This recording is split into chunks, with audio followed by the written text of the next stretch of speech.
Let's Keep Having Marijuana Snacks. My article, Let's Have Marijuana Snacks, posted on December 23, 2013, talked about the pros and cons of Colorado State being the first state in U.S. to allow sales of marijuana for recreational purposes. During that time, supporters boasted that legalization would generate a sizable tax windfall, while opponents warned that it could result in dramatic social consequences. Slightly more than a year into the state's experiment with sanctioning marijuana sales, neither prediction has proved entirely true.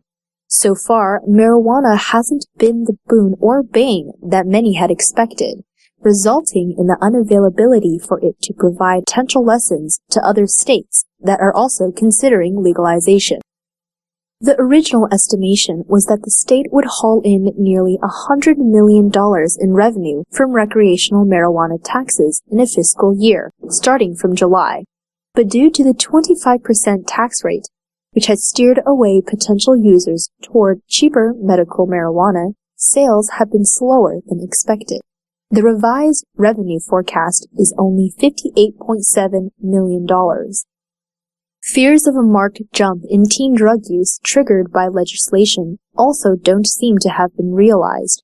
Fewer high school students were reported using marijuana in 2013 than in 2011, according to the Colorado Department of Public Health and Environment.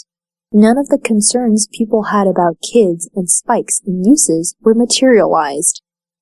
Surely enough, there had been problems with marijuana safety in Colorado.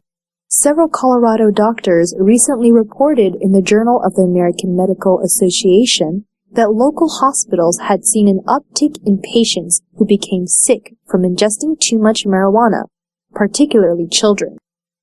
Neighboring states are also complaining that the marijuana from Colorado is flooding their jurisdictions.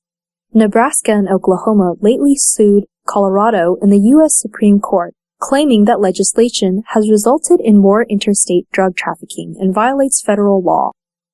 State lawmakers and economists think that marijuana is indeed contributing to Colorado's economy.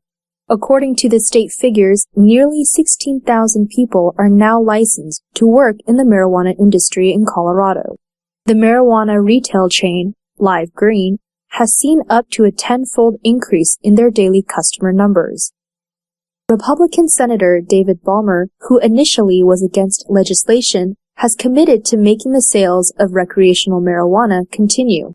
Senator Balmer addressed that many of the concerns voiced by critics of marijuana legislation haven't been realized, and the drug demand has proved to be a viable economic contributor. I just had the same knee-jerk opinion as all other elected officials. But once I toured the dispensaries and the warehouses, and I witnessed the dramatic regulatory framework that had been set up, I wanted to help the business community succeed, Senator Balmer stated.